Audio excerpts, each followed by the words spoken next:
ഹരേ കൃഷ്ണ. ഓം ശ്രീ മഹാദേവ്യൈ നമ. ശ്രീ ലളിതാ സഹസ്രനാമ സ്തോത്രത്തിലെ ദരാന്തോളിഗ്ധദീർഘാക്ഷി ദരഹാസോജ്വലന്മുഖി ഗുരുമൂർത്തിർഗുണനിധിർ ഗോമാതാ ഗുഹജന്മഭൂ എന്ന 121 ശ്ലോകത്തിൻ്റെ അർത്ഥമാണ് പറഞ്ഞത്.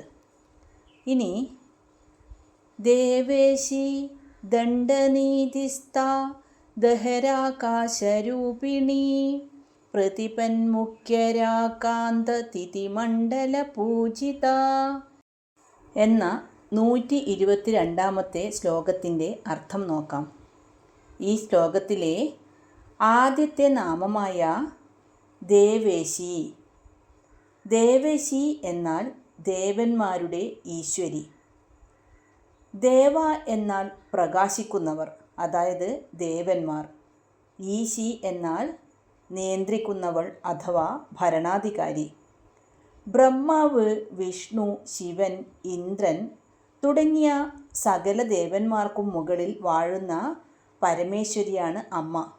ദേവന്മാർ പോലും തങ്ങളുടെ ശക്തിക്കായി ആശ്രയിക്കുന്നത് ഈ ദേവേശിയെയാണ്. അതുകൊണ്ട് അമ്മ രാജരാജേശ്വരി എന്നും അറിയപ്പെടുന്നു.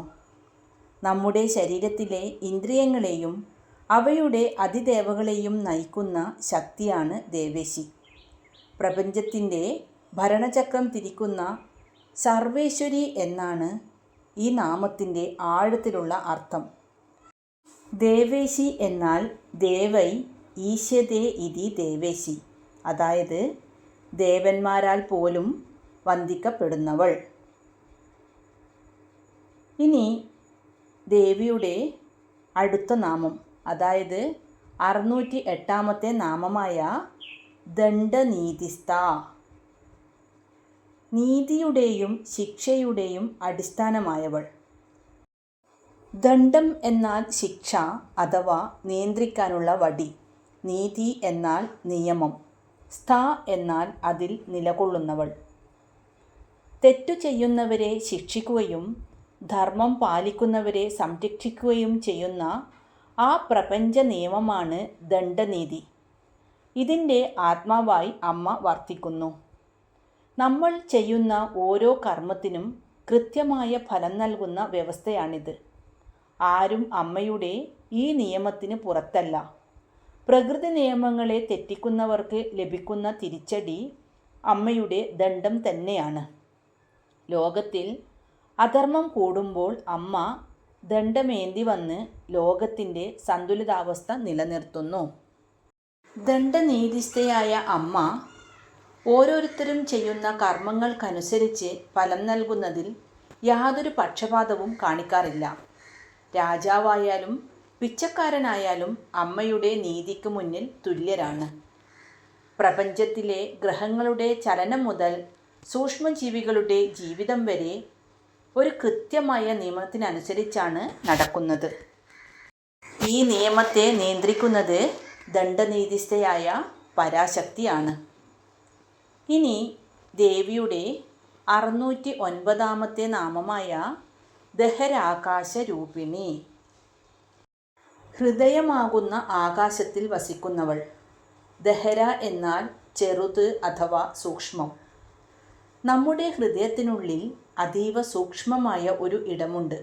അതിനെയാണ് ദഹരാകാശം എന്ന് വിളിക്കുന്നത്. പ്രപഞ്ചം മുഴുവൻ നിറഞ്ഞു നിൽക്കുന്ന ആകാശം എത്ര വലുതാണോ അത്രയും വലിയ ചൈതന്യം നമ്മുടെ ഉള്ളിലെ ഈ ചെറിയ ആകാശത്തിലും നിറഞ്ഞു നിൽക്കുന്നു. ആ ചൈതന്യ രൂപിണിയാണ് അമ്മ.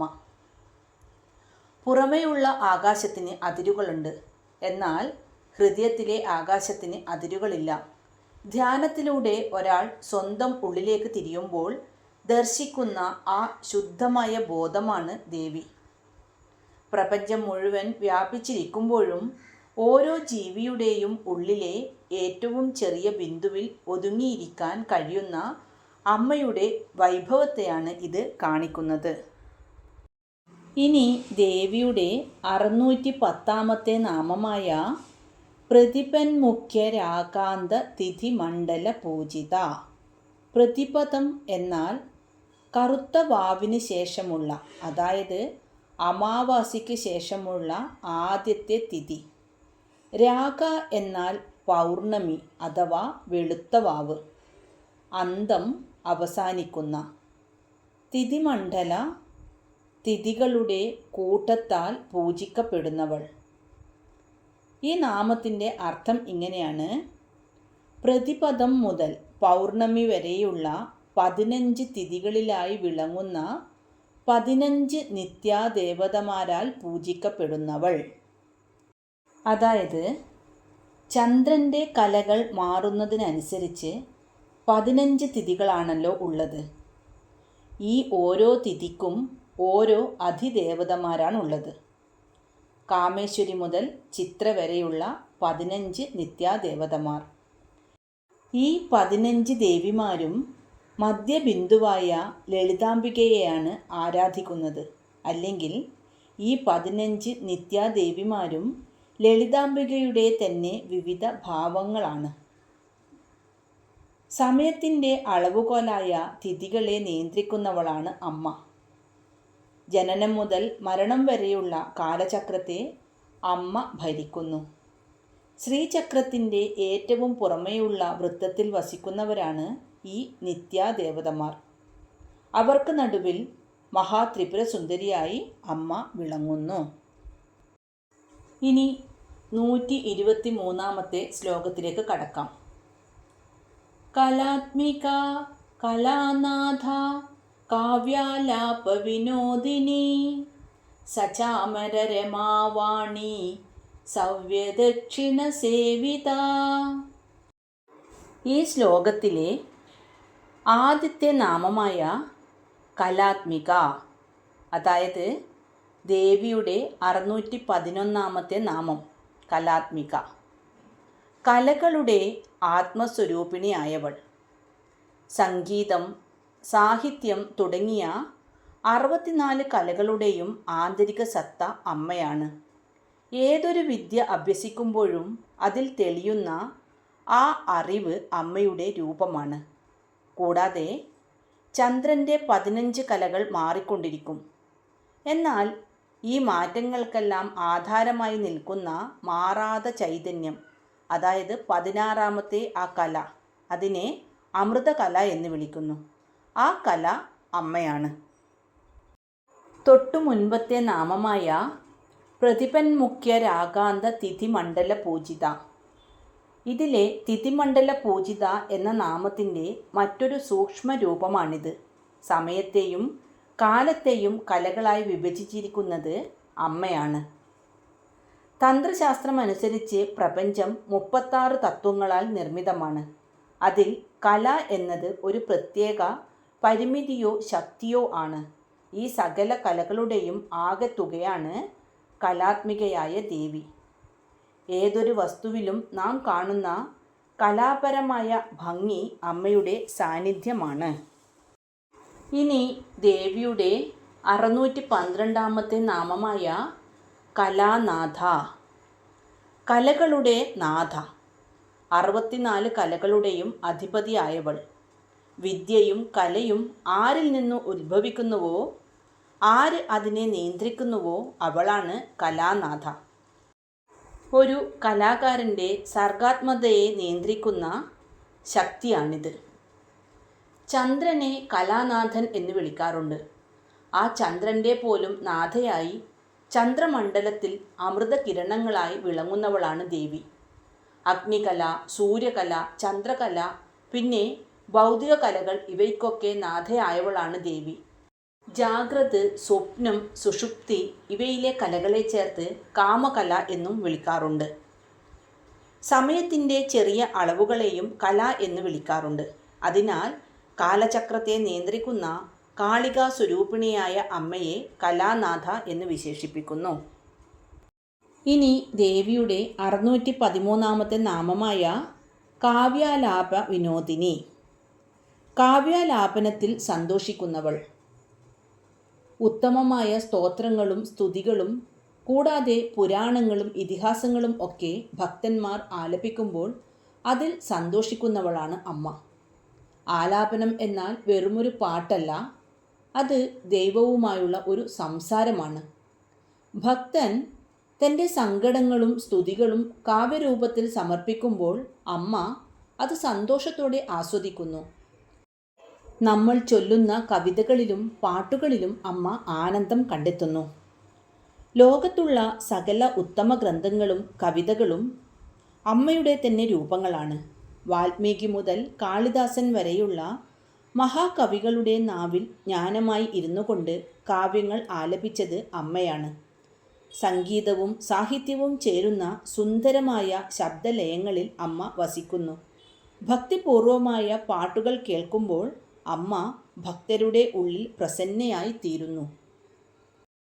അതായത് നമ്മൾ അമ്മയെ ഭജിക്കുന്ന സമയത്ത് കഠിനമായ തപസ്യകളൊന്നും ചെയ്യണമെന്നില്ല. മറിച്ച് ഹൃദയത്തിൽ തട്ടി ഒരു കവിതയോ പാട്ടോ പാടിയാൽ തന്നെ അമ്മ അതിൽ സന്തോഷിക്കും എന്നാണ് ഈ കാവ്യാലാപ വിനോദിനി എന്ന നാമത്തിൻ്റെ അർത്ഥം. ഇനി ദേവിയുടെ 614 നാമമായ സചാമര രമാവാണി സവ്യദക്ഷിണ സേവിത. വളരെ സുന്ദരവും രാജകീയവുമായ ഒരു ദൃശ്യമാണ് ഈ നാമം നമ്മുടെ മുന്നിൽ തെളിയിക്കുന്നത്.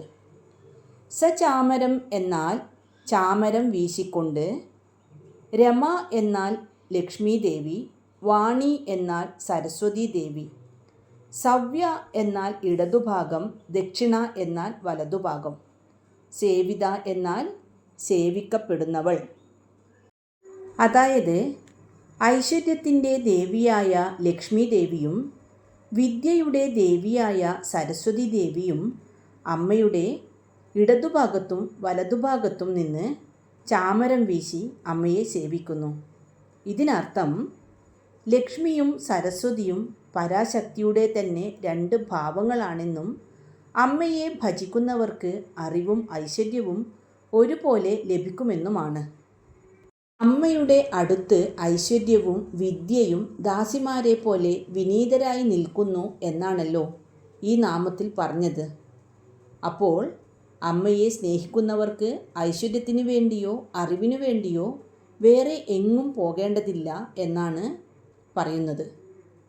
ഈ അമ്മയുടെ പാദങ്ങളിൽ അഭയം പ്രാപിച്ചാൽ ലക്ഷ്മിയും സരസ്വതിയും എന്നും നമ്മുടെ കൂടെ തന്നെ ഉണ്ടാകും. ഇനി 124 ശ്ലോകത്തിലേക്ക് കടക്കാം. ആദിശക്തിരമേയാത്മാ പരമാ പാവനാകൃതി അനേകകോടി ബ്രഹ്മാണ്ഡ ജനനി ദിവ്യവിഗ്രഹ. ഈ ശ്ലോകത്തിലെ ആദ്യത്തെ നാമമായ ആദിശക്തി, അതായത് ദേവിയുടെ 615 നാമം ആദിശക്തി, ആദിപരാശക്തിയായ ദേവി. പ്രപഞ്ചം സൃഷ്ടിക്കുന്നതിനും മുൻപേ ഉണ്ടായിരുന്ന ശക്തിയാണ് ആദിശക്തി. ശൂന്യതയിൽ നിന്ന് സൃഷ്ടി നടത്താൻ പ്രേരിപ്പിക്കുന്ന ആദ്യത്തെ ഊർജം അമ്മയാണ്. വിത്ത് മണ്ണിൽ മുളയ്ക്കുന്നതും നക്ഷത്രങ്ങൾ പ്രകാശിക്കുന്നതും മനുഷ്യൻ ശ്വസിക്കുന്നതും ഈ ആദിശക്തിയുടെ സാന്നിധ്യം കൊണ്ടാണ്. ഈ ശക്തിയില്ലെങ്കിൽ പ്രപഞ്ചം ചൈതന്യമില്ലാത്ത ഒന്നായി മാറും. ശിവൻ ശക്തിയില്ലാതെ ശവത്തിന് തുല്യനാകുന്നു എന്ന് ആചാര്യന്മാർ പറയുന്നത് ഇതുകൊണ്ടാണ്. ആദിപരാശക്തിയായ ദേവിയാണല്ലോ ത്രിമൂർത്തികൾക്കും മുൻപേ ഉണ്ടായത്.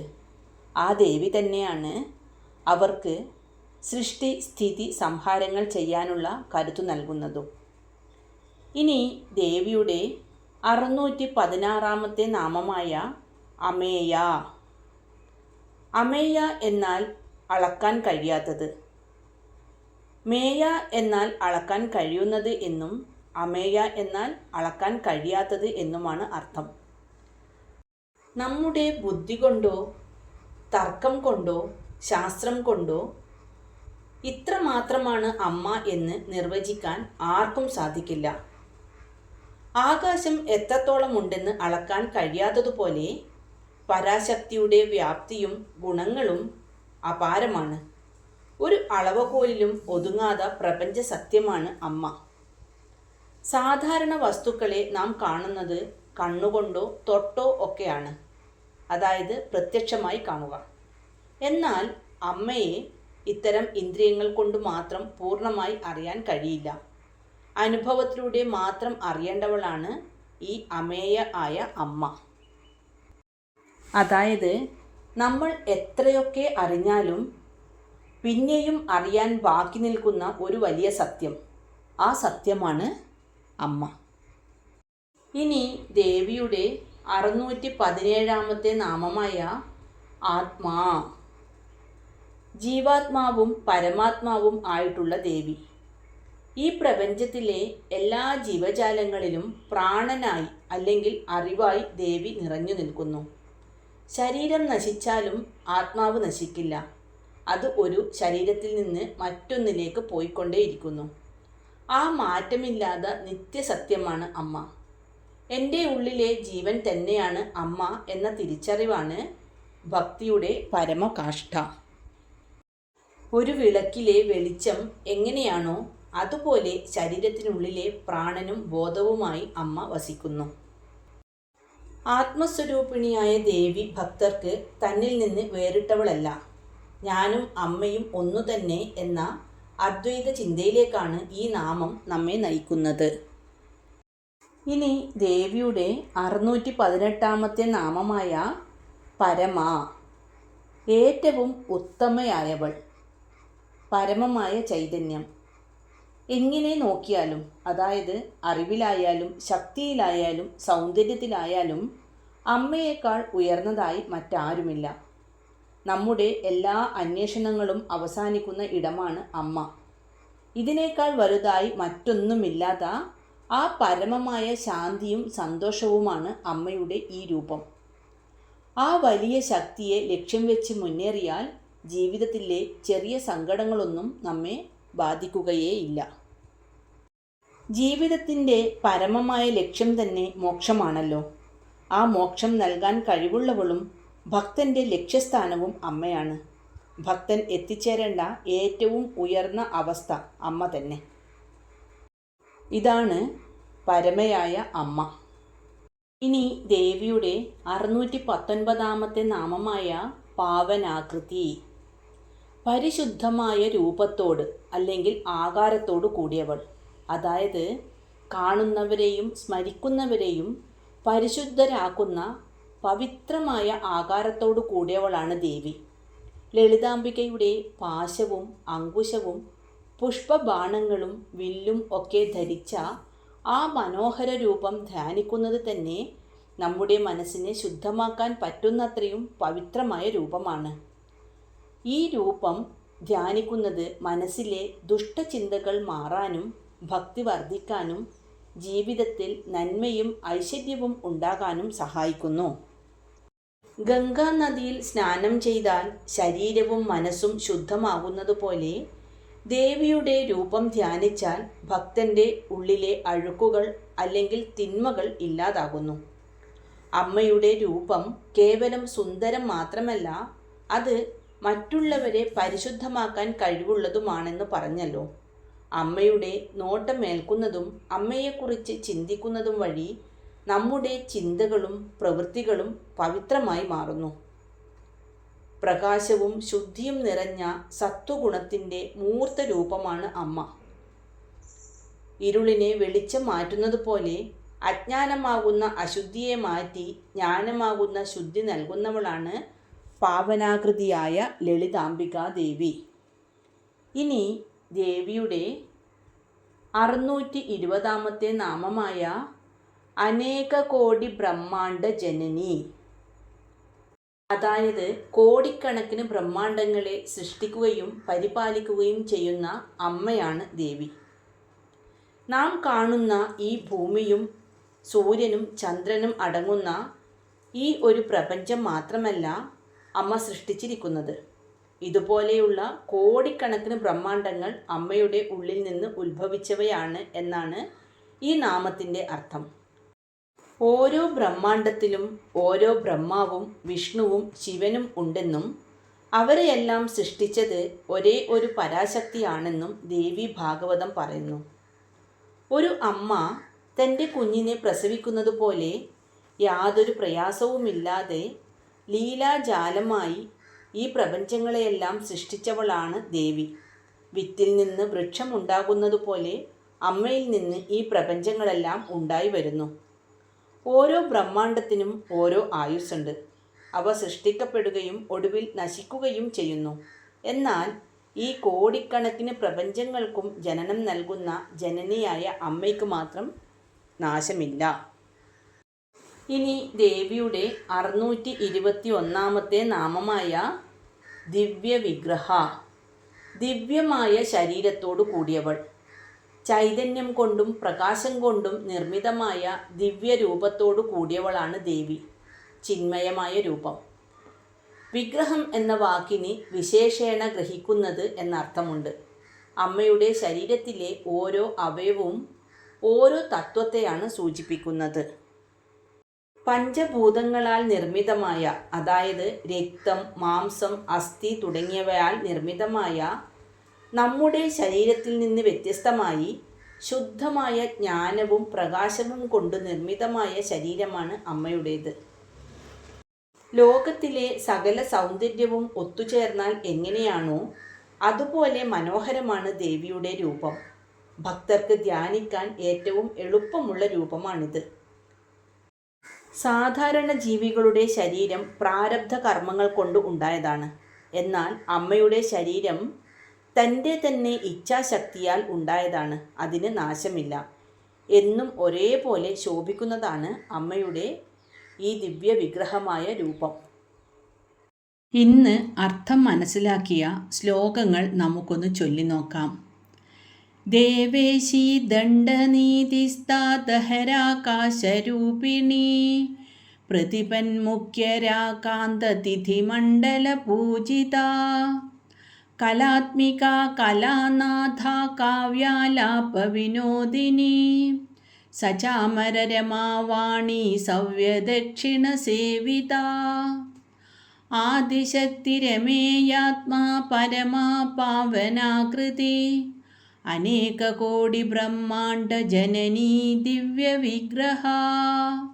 ഓം ശ്രീ മഹാദേവ്യൈ നമഃ. ഹരേ കൃഷ്ണ.